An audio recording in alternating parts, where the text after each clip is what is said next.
আমাদের আজকে রক্তকরণ হচ্ছে হৃদয়ের মধ্যে। আমাদের জাতি গড়ার কারিগর, আগামীর প্রজন্ম গড়ার কারিগর আমাদের শ্রদ্ধেয় শিক্ষকরা ন্যায্য অধিকারের জন্য গত 8 দিন ধরে শহীদ মিনারে অবস্থান করতে হচ্ছে। এখন এই ন্যায্য অধিকারের জন্য যখন তারা আন্দোলন করছে, ফ্যাসিবাদী কায়দায় খুনি হাসিনা এবং তার পেটোয়া বাহিনী যেভাবে বিগত সময়ে আমাদের উপর হামলা করেছে, নির্যাতন করেছে, ঠিক একইভাবে আমরা আমাদের শ্রদ্ধেয় শিক্ষকদের উপর হামলা হতে দেখেছি। আপনারা ফ্যাসিস্ট হওয়ার চেষ্টা করবেন না।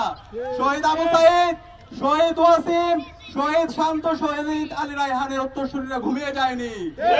আবু সাইদ যেভাবে প্রতিরোধ করে তুলেছিল, ইনসাফের পক্ষে কথা বলেছিল, বৈষম্যের বিপক্ষে কথা বলেছিল, আমরা শহীদ আবু সাইদ, ওয়াসিম, আলী রায়হানের উত্তরসূরিরা ঠিক একইভাবে আমরা আমাদের বৈষম্যের বিরুদ্ধে, ইনসাফের পক্ষে আমরা কথা বলে যাবো ইনশাআল্লাহ।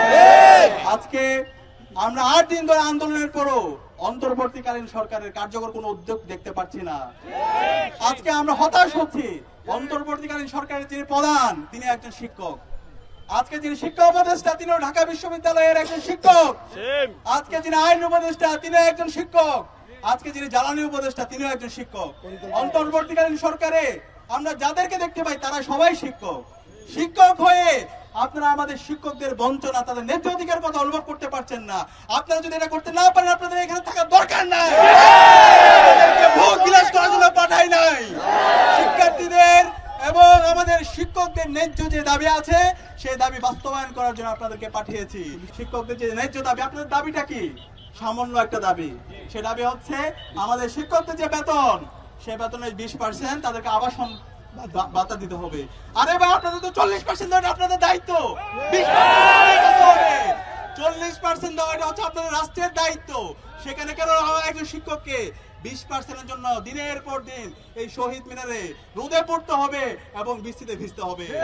এবং আমরা আমাদের শিক্ষকদের দাবি, ছোট্ট একটা দাবি, তাদের ট্রিটমেন্টের জন্য, চিকিৎসার জন্য তাদের 1500 টাকা ভাতা। আরে ভাই, এই 1500 টাকাটা কি বেশি? রাস্তায় টাকার অভাব হয়েছে? হাজার হাজার কোটি টাকা আপনারা লোপাট করছেন, সেটা উদ্ধার করেন।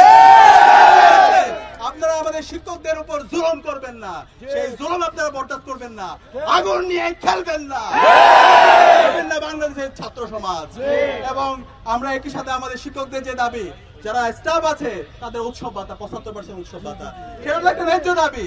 আমি অনুরোধ করবো অন্তর্বর্তীকালীন সরকারকে, এখনো সময় আছে, শিক্ষকদের ন্যায্য যে দাবি আছে সেই ন্যায্য দাবি মেনে নিন। তাহলে এমন ঝড় হবে, এমন উত্তাল তরঙ্গ হবে যেটা আপনারা বইতে পারবেন না। আমাদের শ্রদ্ধেয় শিক্ষকদের যে দাবি আছে, ন্যায্য দাবি আছে, সেই ন্যায্য দাবি মেনে নিন। একই সাথে সারা দেশের আজকে শিক্ষা প্রতিষ্ঠানগুলো অচল অবস্থায় আছে। আমাদের এমপিভুক্ত যে শিক্ষক, সারা দেশের শিক্ষা ব্যবস্থা 57% শিক্ষা ব্যবস্থা, 97% শিক্ষা ব্যবস্থা আমাদের এমপিভুক্ত শিক্ষকদের সাথে কানেক্টেড। আমরা অনুরোধ করব অতি দ্রুত সময়ের মধ্যে সরকারের উচ্চপদস্থ যারা আছেন, প্রধান উপদেষ্টা থেকে শুরু করে উপদেষ্টা যারা আছেন, তারা আন্দোলনে যারা নেতৃত্ব দিচ্ছেন, সবার সকল অংশীজনদের সাথে বসে দ্রুত সময়ের মধ্যে কার্যকর উদ্যোগ গ্রহণ করেন এবং আমাদের শিক্ষকদের ন্যায্য আন্দোলন আপনারা মেনে নেন। এবং আমরা কথা দিচ্ছি, ঢাকা বিশ্ববিদ্যালয় কেন্দ্রীয় ছাত্র সংসদের পক্ষ থেকে আপনাদের সেই ন্যায্য দাবির সাথে আমরা একত্রতা পোষণ করছি এবং আপনাদের সাথে আমরা আছি। বিজয় আসবে ইনশাআল্লাহ।